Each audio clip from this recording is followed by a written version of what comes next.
Hello again. So for Module 5, you will be participating in peer review on Google Docs.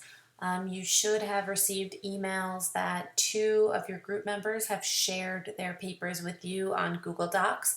That will let you know that those papers do exist for you to look at, but just you could also access them through Google Docs anyway. So what you're going to do is go back to google.com and go to the sign in button. You will have to once again log in with your Gmail account, and that will get you onto your Google Drive. So what you're going to do is go back to these 9 squares and scroll down till you hit Google Docs.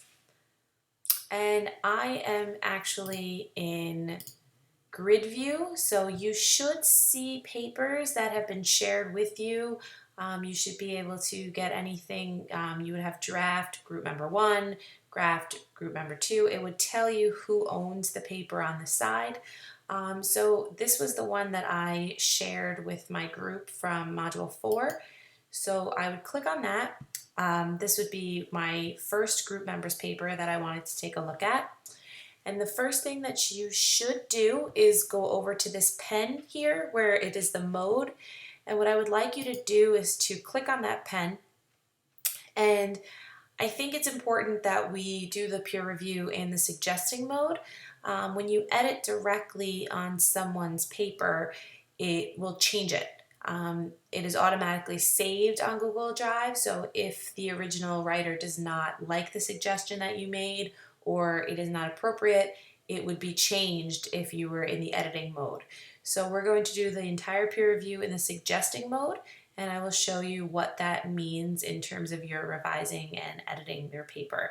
So if you click on suggesting, this will turn to green and it'll let you know, you'll see the little eye that's with the writing. It'll let you know that you're in suggesting mode. What this allows you to do is, let's say I wanted to make a quick edit as I read the paper, and I think that this TO should be TOO.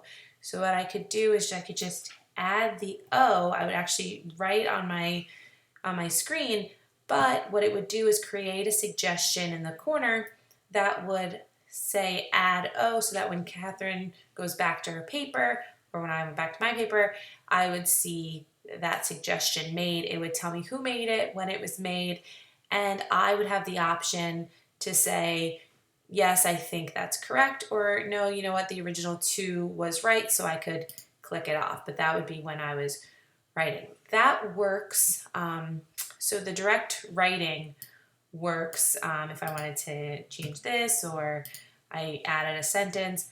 This would work directly for quick edits.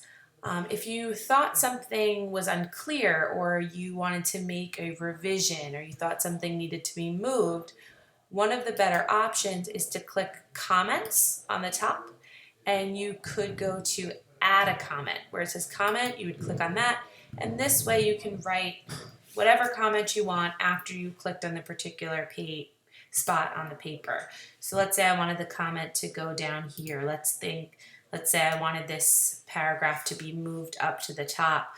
What I would do is I would click at the end of the paragraph, I would click comment, I would say add comment, and say this may be better at the beginning of the paper. And I would just click comment, and then that would be left for the original writer to see, and this would not be a suggestion.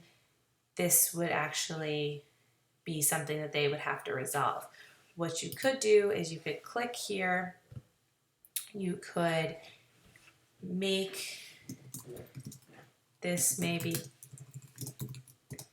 better at the beginning, but the reason that it's better to do a comment is because they would have the add here and it gets a little tricky here. So I would just use the direct writing for quick edits where you think something could easily be changed, and use the commenting for more revision questions.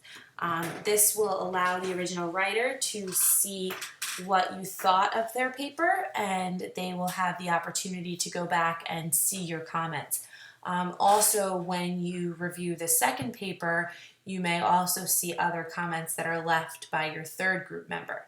So you would want to review the entire paper, make whatever suggestions and comments you want, and then that would automatically be shared with the original writer. And then you would go back and you would do the exact same thing for, let's say, your second person's draft, and that would show up. And again, you would do the same thing, but make sure that you go into suggesting mode, because just to show you what would happen once you put it in editing mode, now it's always in editing mode. Now it's always the same when the person goes back to it. So you don't really want to edit someone's paper, you want to make suggestions.